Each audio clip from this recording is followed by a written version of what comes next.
us, it's encouraging. And we hadn't played this season as soft as we played early in the game, and San Diego State deserves a lot of credit for that. They really threw the first punch, and I was starting to wonder if we were going to respond.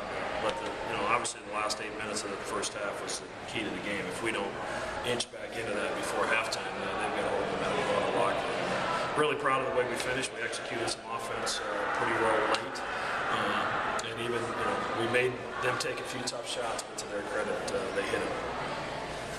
Yes, how big was He was huge. We had to have somebody step up that hadn't stepped up, and the way they were guarding us and the attention they're paying to Doug with the double teams and some of the switching, we decided to go with that small lineup with Doug and Ethan. And once I figured that out, we had some good things that happened offensively. Up to that point, we really struggled. He looked just a lot more active than offense. His offense, his offensive rebound might have been the biggest play of the game. Right. The offensive rebound tip in, and Joe Hands finds him on a penetration that was a big basket as well. So our guys didn't panic. They switched to screen on Ethan on the basket that he ended up getting the layup on, and instead of panicking, Joe Hands drove it to the basket for some help and found Ethan for a layup. So really proud of the way our guys kept their composure, and they didn't get rattled. We got down 17, but I didn't see it in their face that there was any quitting.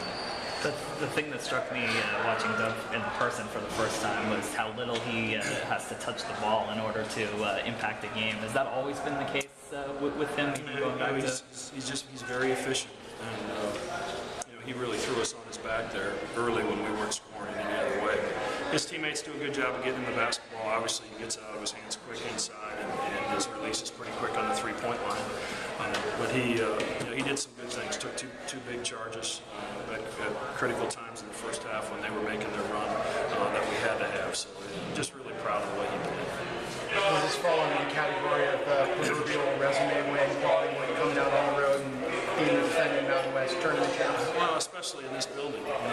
This is a great environment. It's similar to some that we play in our league, so it's not like we haven't seen anything like this before. But this is a win that you have to find a way to get. And San Diego State's going to win a lot of games before the year's out because their guard play is so good, and they've got a lot. They can beat you in a lot of different ways. So I knew this would be a tough one, and if you'd have told me you're going to be down 17, I told you you're crazy. They can come back and beat this team on their floor, being behind that arc. So it's a huge win for our program, and it comes at a good time for us.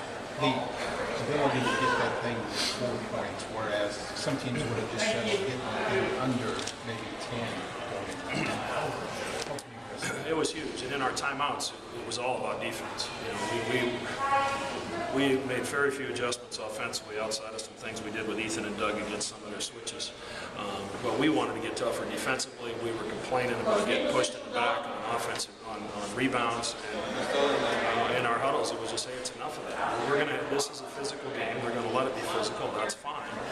We've got to adjust to it. We've got to play a little bit tougher, and to our guys' credit, they did that. Greg, has Doug surprised even you a little bit?